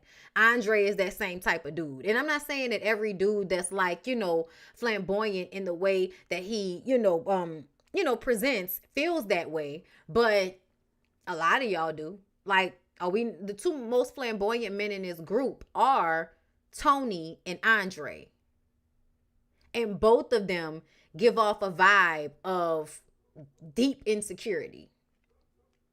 Morgan says Cynthia says pay attention to the way someone treats you when you're angry, because Tony tries to apologize to Morgan. And he says, men say a lot of things that they don't mean or that don't come to fruition. I'm like, so y'all lie. Y'all lie a lot to each other. And you think that that's okay. Okay, got you. Lyndon is conniving, and he did that for a reason. Yeah, he did it because you kept trying to play him out. Like you kept trying to front on him and act like you had the upper hand. So he knew something on you that proved that you really didn't have the upper hand. If she really knew what you had said, then she wouldn't feel like you had the upper hand. But Lyndon, that girl is not really into you. So essentially, she gonna give that nigga another chance regardless. Which is why you should just go ahead and deuce out. Because y'all are not really interested in each other. Anthony is confident. Anthony is confident, but Anthony is still a player. And I peeped it. Andre lacks so much confidence. Majorly insecure. Absolutely. Like, say Forbes one more time, my nigga. Like, we need to just start calling him Forbes. Morgan says she kept her shit together with Marcia and she wanted Tony to do the same thing, but Tony flipped out. He asked if she will continue, if she gonna continue to talk to Lyndon, and she was like, I don't know. And he was like, well, that's not good enough for me. And she was like, well, that's all I got for you. I also didn't like the fact that he was trying to force her to choose. But whatever. He says as a woman, she will never understand how men say things. I love that. I love that y'all act like y'all have the cornerstone on pump faking. Like, that is hilarious to me. Right. Only men can understand lying to protect your ego. Right. Oh my God. That's so hard. My poor little woman mind. I can't possibly reconcile that. Anyway, Mercedes and Morgan were up for elimination. We already know Mercedes is going to go home. Okay. And that's all she wrote. On to Love and Marriage DC. Y'all, what's going on with Ashley over there on Love and Marriage DC? Why she won't quit the show now? Why you won't quit the show now, Ashley? Let me go ahead and pull up Twitter. Well, first of all, as I pull up Twitter, Joya and Clifton are married. Why did y'all lie about being married? I'm very curious. Is it because y'all wanted to see if y'all could use that as leverage to be on a reality show? Is that the reason? Like, oh, if we get married on the reality show, you know what I'm saying? Like, I don't know. But I just kind of feel like I don't understand why two grown ass people are lying about getting married unless they were trying to use it as leverage to continue this reality show, TV situation. And it definitely makes me think that, what I've always felt, which is that Clifton wants to be on a reality TV show. Okay. And yeah, I don't think that Joy really does. I'm gonna just keep it a buck with y'all. So Quick tells Ashley not to give a damn when it's not her turn to give a damn when she talks to him about what happened with Joy. She did text Joy and apologize for outing the fact that she and Clifton were married to Alicia, and really outing it on national television. That's really what it is. It wasn't just that you told Alicia, your best friend, you also outed it out on camera. So you told everybody else that Joy and Clifton are really married as well. Okay. But Quick's advice to Ashley is annoying to me because I feel like Quick doesn't really listen. He just thinks he knows better. So he says shit up out of his mouth that I feel like sometimes it's not good advice. So let me say something about the way this Ashley and Joy situation played out. Okay. Ashley, I know you said you've been to therapy and all of that, and you've dealt with your feelings about your mom, but when are you going to deal with the fact that you are turning into your mom? Your mom is mean. Based on what we saw on the show, the way she talks to you, yes, she may love you, all of that, but she's mean to you, meaning that she will say things that are hurtful to you, and she does not care. And so you do the same thing to people. That's why you can never really call somebody your friend, because you know at one point or another, you're going to say some shit that is mean, that you're going to have to make an apology for, and you don't always feel like you should have to do that, specifically if you don't give a fuck enough about the person to do so. And if you're calling them an associate, there might be a moment where you say some shit to them, they don't like it, and they require an apology, and you will decide whether you're going to apologize to them for real, based on how much you care about that person. So that's for one why I feel like Ashley doesn't really see people as friends that much and only as associates. And also I feel like you really need to start paying attention to the similarities between you and your mom, because I don't think you want to be like your mom like that. I don't. But I do feel like as long as you continue to treat people the way you do, you're doing exactly that. Ashley, you have a deep distrust of women because of your mother. And because of that, you handle them terribly. You have, like, it's almost like you look for moments to go in just simply because you can. And I really do feel like after seeing your mom, that is a trait that you have gotten from her. And I really wish that you would go back to therapy and fully engage in the process to fix that, because I feel like that's one of your main issues. And I also feel like you don't know how that's holding you back in other areas of your life. The fact that you have such a huge issue with your divine feminine. And I hate to say it like that, but child, that's how it was said to me. I got a whole bunch of readings around the time that I was like really having this breakthrough in therapy about my issues with my mom. Now, y'all know me and my mom, that's my main Marble Scrabble. I'm going to call her as soon as I'm done with these lives today, because we got to catch up. That's my girl. That's always been my girl. But because of the type of relationship that she and my father had, she was emotionally in and out in some ways. She's there, but the way she can withhold her affection, the way she can like withdraw into herself, like that kind of became a thing for me, kind of feeling protective of her and being on the whim of her emotions as a kid. So as I've grown up, I have been emotionally codependent on her because of that dynamic. So when I got older, my dad passes away, I would kind of intentionally create space because I needed to be able to self-soothe. I needed to not be codependent in our relationship the way I always had been. A part of growing up was separating myself from her in some capacity, right? But I had to really deal with that because I wasn't seeing it that way. For the longest, I had really only seen my dad as the bad guy, even though I understood him and had really kind of reconciled with him being, controlling and all of those things. I had reconciled that at a very early age and just understood that it was the way it was. But it wasn't until I was getting older that I was starting to realize a lot of my distrust of women came from my experience with her emotionally withdrawing out of protection for herself, out of dealing with life in general. But the way our relationship was set up, I was at the whim of that. I'm your child. So I just got to go where you go emotionally. You know what I'm saying? You're basically pulling me or pushing me, in this relationship emotionally. And that's really hard. And that teaches you as a person to be that emotionally involved in a lot of your important relationships. So when people reject you, or when people, internalize, or they go inside themselves, or they don't, they're not able to be there for you in the capacity that you need them to be, you take that shit as a hard hit. You take it way harder. You take it way deeper, because it always is triggering the very first person that created that dynamic with you. You know what I'm saying? And that's a deeper hurt. So anytime somebody triggers that same type of hurt, it hurts worse, or it invokes more anxiety or more fear, because it's triggering of something that's deeper for you. You know what I'm saying? So I feel like with her, she circled it a bit, but she needs to go back to therapy, because now she's going to have to deal with the way it's embedded in how she sees people. There's a difference in, I feel pain because of my childhood, so now I have to figure out why I feel this pain. But at some point, once you figured out the pain, you start to realize, wait a minute, I've become this person innately because of this. So now there are times when I have to figure out whether this is something I'm doing in the moment because it's the right thing for me to do, it's the right way to handle it, or if it's a trauma response.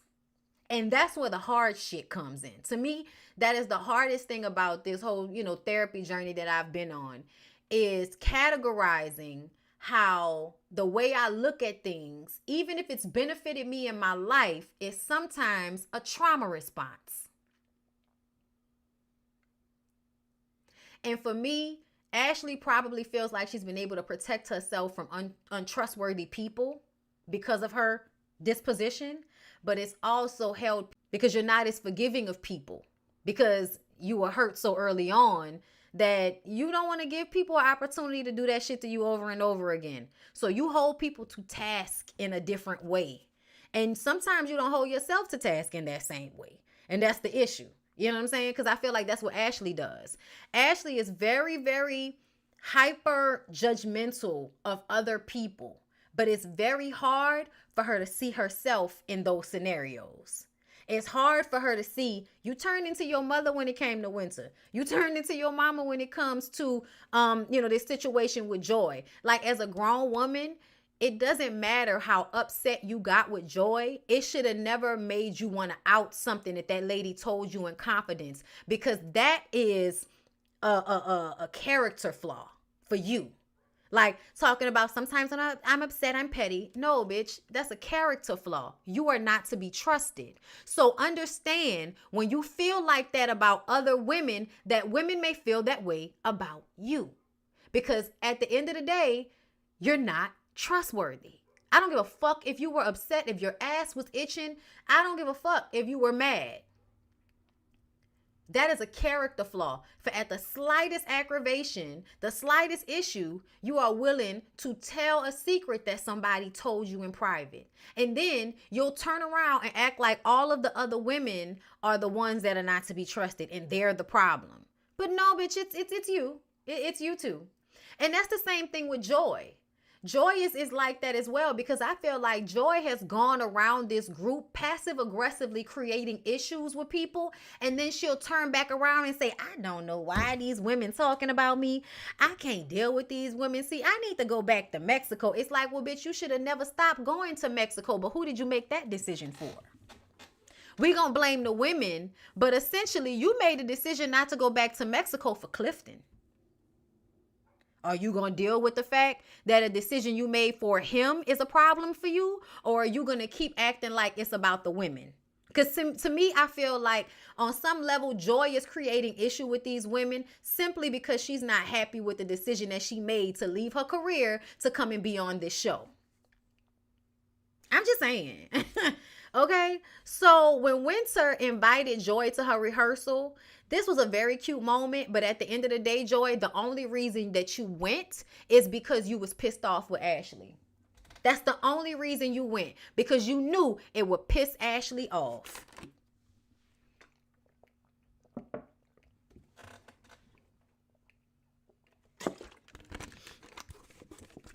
And that makes you no better than Ashley. I'm just saying, that makes you no better than Ashley to simply do something because you mad at somebody. She put your information out there because you was mad. I mean, because she was mad at you for calling her phony. So she put the fact that you was married out there. And so now you are going to go and interact with a woman who you just questioned why she was even at the sit down. Remember, Joy was like, yeah, I don't know why I went to here either. But now you go and meet with Winter. Now you're going to give her a chance because you mad at Ashley? I don't see Joy and Winter vibing either, because I feel like Winter is a girl's girl. I'm going to just keep it a buck with y'all. Winter is a girl's girl, and it's not even just her being a girl's girl. I'm going to tell you what it is.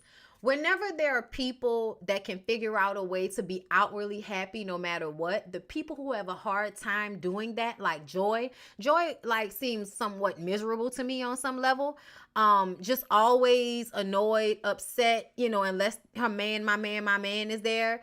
But outside of that, she seems like an ornery person. When she's on stage, different situation. But in general, holding on to that shit with Black, having an issue with Sherelle, who she doesn't even know because of Black, not wanting to show up to people's events because they're there, then you don't like Sherelle, so now you don't like Winter. So when Ashley has an issue with Winter, you gonna jump on that bandwagon. But Ashley showed herself to be as messy as she is. But you started that shit because you told Carmen that you felt like Alicia and Ashley were messy because Alicia was talking about Sherelle's wig, which had nothing to do with Ashley, but you added Ashley to it because they come as a pair, right? And you somewhat feel a way about Ashley because Ashley keeps bringing Sherelle around. So now you want to make an issue for real with Ashley and with Alicia just because you want to have an issue, really. You see what I'm saying? Like, it's passive aggressive the way she's going about it. If you really was a straight shooter and, because there are a lot of women, and when I say this, y'all, I'm that girl. I've never really been a girl's girl like that. It's crazy to me, like, at 34 years old now, kind of circling back around to myself. My best friend, outside of my husband and my homegirl, Kima, is my friend Jared, okay?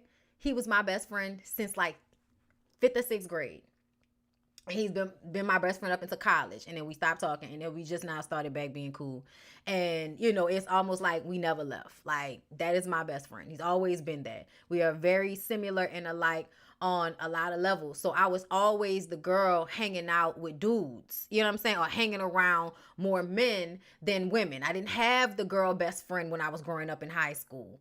You know what I'm saying? I had a boy best friend. So for me, I totally understand women like Joy who, may not really be into like the catty group girl thing that happens. But I feel like, Joy, if that's really the situation, why are you always backpedaling and pussy popping and being passive aggressively messy? Why is that the case then? Because as somebody that hung with a lot of dudes, one of the things that you learn or that you like adapt to when you hang around a lot of dudes is being straight up and blunt about shit. They don't expect it coming from a woman, but the way they interact with each other is blunt and straight up. So if you interacting with them all the time, if you're around a whole bunch of dudes, you're going to be blunt and straight up when you got an issue. You're not going to do all of this backpedaling and pussy popping and, I don't have a problem with Sherelle until Sherelle's not there and now you got an issue with Sherelle. You know what I'm saying? Or I don't really have an issue with Ashley, but Alicia said something. Now I got an issue with Ashley and Alicia, but I'm not going to tell them. I'm going to tell Carmen and Carmen going to tell them. And, and now Ashley tries to apologize, even though Ashley's fucked up. Ashley tries to be direct about correcting the situation, and you ignore her so that you can go and be a messy and hang out with Winter behind her back so that you can come and throw it in her face later on. Yeah, that's messy, bitch. That's girl messy shit. That's definitely high school girl messy shit. So Joy be acting like she don't know how to play this telephone game, but she's been playing it since the very beginning when she decided to act like Arena didn't tell Sherelle the story accurately when we know she did. We know she did. So yeah, like as the girl that grew up like that, I see what you trying to do, but no. It's not giving that. Not really. You need to go to therapy and deal with your issues too. I would have ignored Ashley too, Bondy. No, I'm not saying don't ignore her, but why go out of your way to do something that you otherwise wouldn't have done just to get back at her if all you gonna do is ignore her? If I'm ignoring a bitch, I really don't care enough to go out of my way to do something to get back at you. I'm not that type of person. I'm just not. There are a lot of people that are. But what I mean is I've literally been put in situations where I done seen somebody moving funny style as fuck and handling just doing little shit. And I just keep ignoring them. Because if I don't give a fuck, then I really don't give a fuck. And I'm not about to act like I give a fuck to get back at you. Because I don't give a fuck. That's me. You know what I'm saying? So if I'm ignoring you, I'm also not going to meet up with somebody that I don't really care to meet up with just to piss you off. I'm not doing that. And I feel like that's what Joy did. Joy was missing out on checks at all of these other group events because she didn't want to be around Sherelle and Black, whatever. But now you're going out of your way to help Winter, who you've only really met maybe 1 or 2 times. Now you're going out of your way to meet up and help her with her performance just so you can show up and rub it in Ashley's face. Yeah, nah. You could have answered the phone for all that. DeQuasia, thank you for the super chat. I don't feel bad for Joy because she outwardly expressed her feelings of Ashley being fake. If I don't like someone, why even confide in them with my biggest secret? Hello. Hello. Great point, DeQuasia. Why would you even tell them that to begin with? You know why? Because being a wife makes you feel like you are more fitting into the clique. Exactly, Bonnie. The opposite of affection, love is indifference, not hate being messy. Exactly. If I don't care, girl, she said she was my op, but I don't know her. I had to look her up. I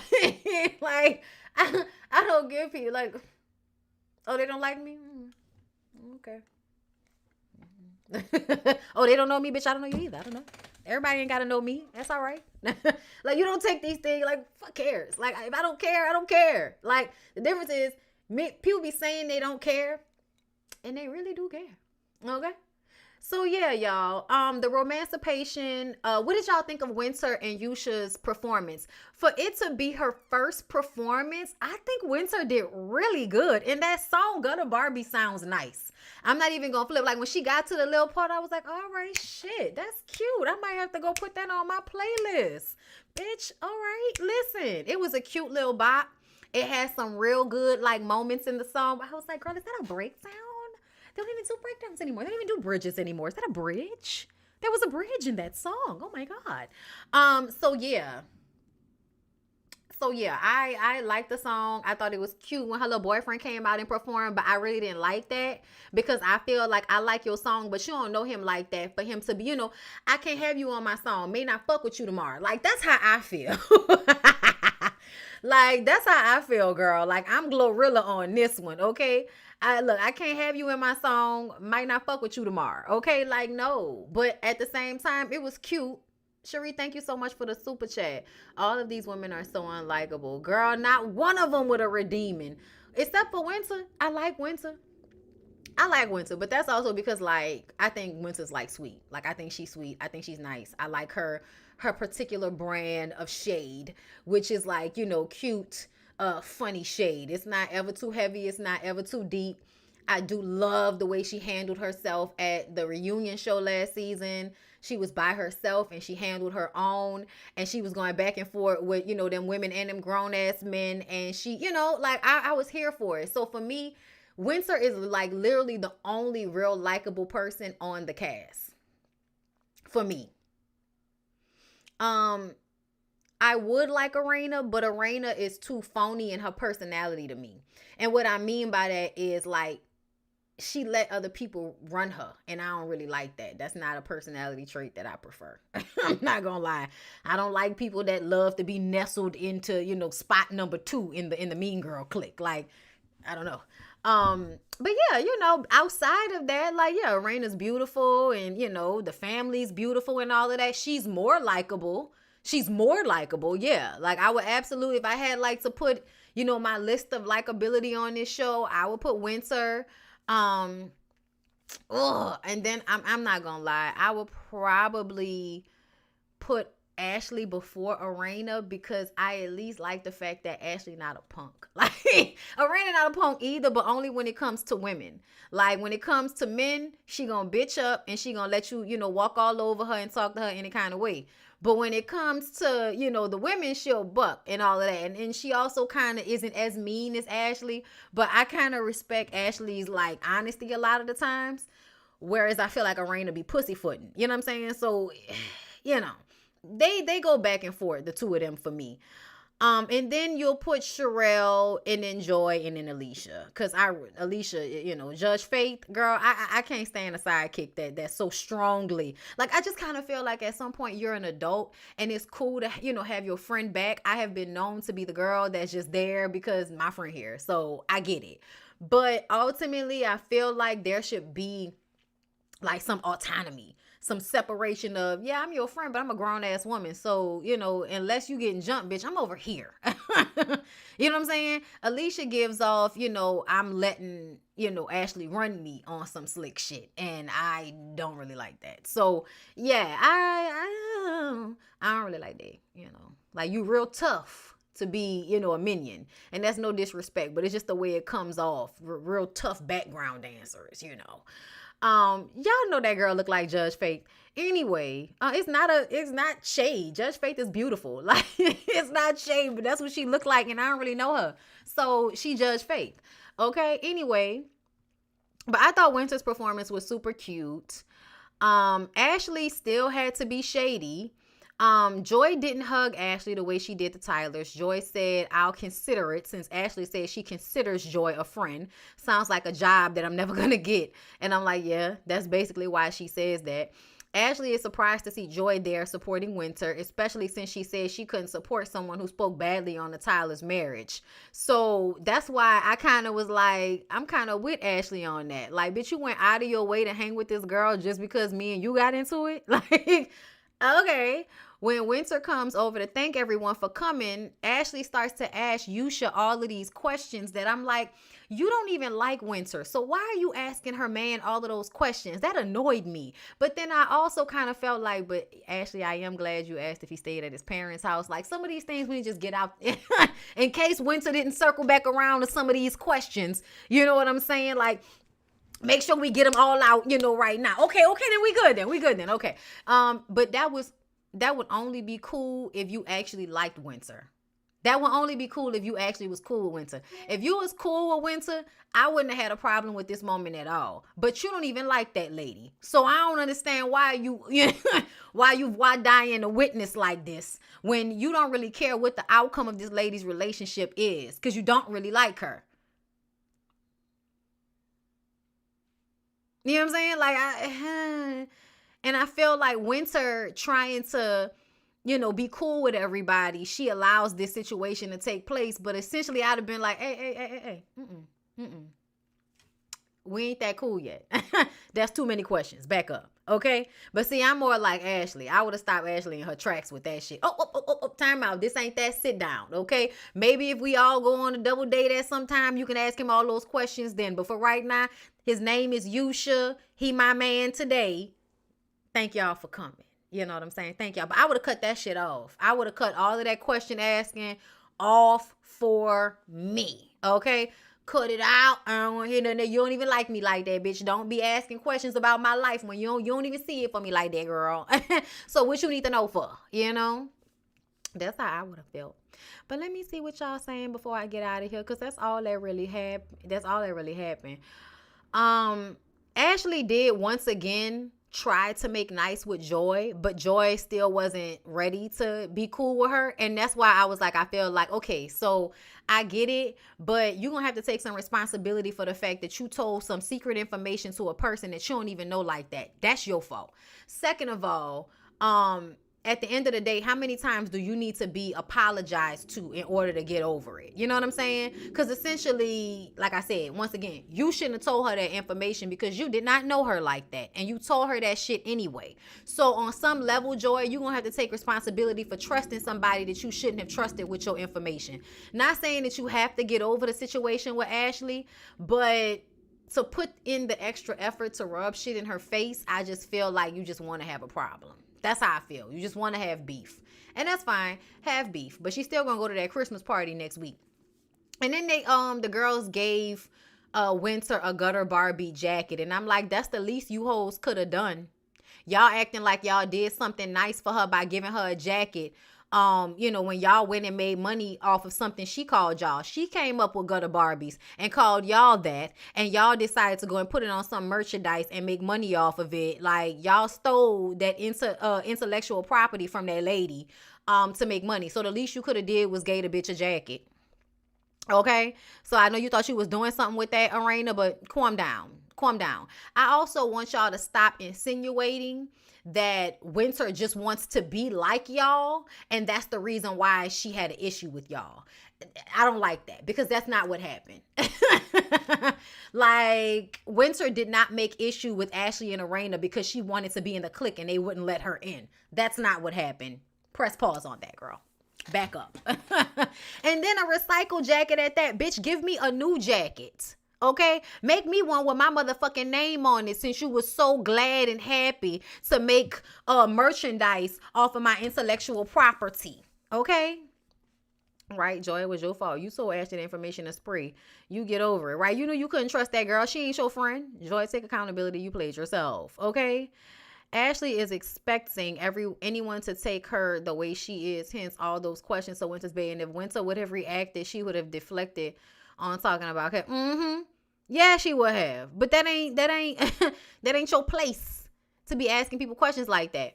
So I don't know what y'all then did to Ashley, but Ashley said, changing what I can and bowing out. Mid-season finale this Saturday, then 10 more episodes already filmed.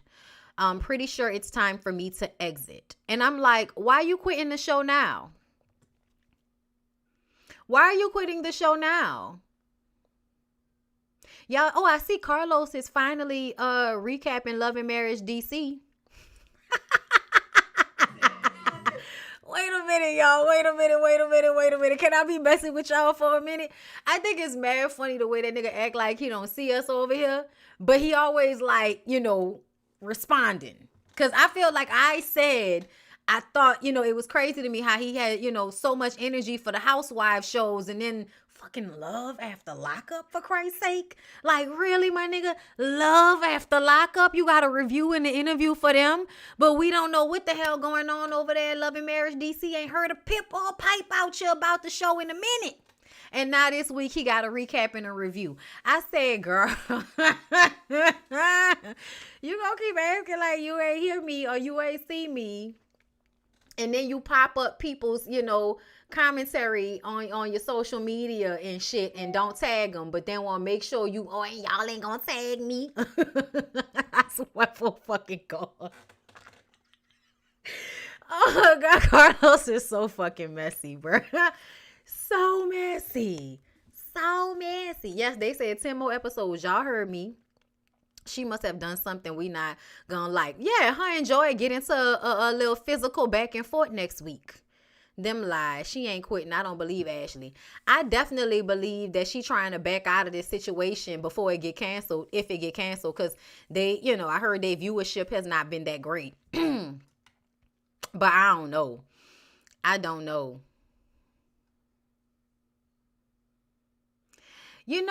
think it's so funny when people make Ike and Tina Turner jokes. I think it's so funny.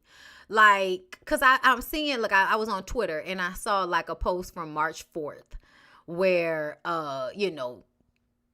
Jamie and Arena did like a Ike and Tina Turner TikTok, and they really like to make fun of like that domestic violence aspect of their relationship that people, you know, kind of think might be going on behind closed doors, or if not right now, in the past when they were younger. So it's really, you know, it's really funny to me when people do that, because I feel like y'all be trying to make it light and funny, but the fact that you think that it's light and funny, it makes me think that you don't understand the severity, which means you probably are living in that type of dysfunction because you think it's funny. I'm just saying. I did not watch Grown in Gospel. I think I might have saw the first few minutes of it, and I didn't finish watching it, but I might have to go and see what it is. But either way, it's crazy to me. And then it happened again on Queens of R&B with Rocky and Latasha, where, you know, this episode he was calling her anime and shit, and I'm like, y'all really like joking about things that aren't funny, and that's what black people do. But anyway, child, let me see what they saying on Twitter about Ashley. Ashley is now meeting the Ready to Love Joy. It's about to be up next week. Listen, we've been telling y'all this whole time that Joy is not the person she portraying herself to be on this show. But okay, she really thought it was a flex to tell that they were already married. That immaturity and thirst is showing. Oh, they talking bad about Ashley, girl. Okay, Love and Marriage DC, y'all got the show in Ashley and Simply Winter trending. So Love and Marriage DC was trending this weekend, y'all. Good for them. Okay. So now Ashley's mad at Joy for meeting with Winter. I'm like, yeah, she mad at her for meeting with Winter. But low-key, she should be mad because it was intended to make her mad. Okay. Yeah, don't be bringing Yusha around them no more, girl. Okay? Yeah, but Ashley, you gonna quit the show, girl? Brace yourself for this Ashley and Joy convo in addition to the sneak peek of the finale next week. Okay. You can tell Arena never slapped Jamie in that bald ass head, because who you talking to? Oh, and not him see y'all next Saturday with them holding Ashley back. Oh, God. Let me find out Clifton and Joy was banking on getting their Riri wedding funded by OWN. That's what it feel like. It feel like they was lying about the wedding so that they can get some type of OWN paycheck for it. Bitch, you didn't make me. I don't say that shit y'all saying. Joy, like what, you made me or something? Bitch, you didn't make me. I don't say that shit y'all saying. Ashley, you out of your fucking mind.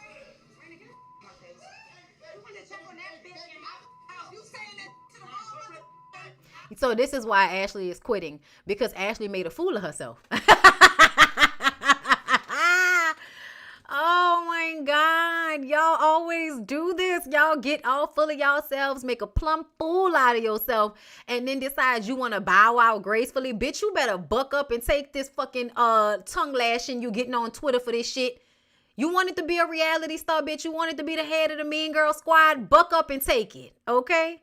Buck up. Girl, tie your fucking laces. All right? Put your Tim boots on, bitch. And embrace yourself. But all of this punking out when you was inviting all of this energy, girl, don't punk out now. I don't like this, Ashley. I don't want you to punk out. I don't appreciate this, Ashley.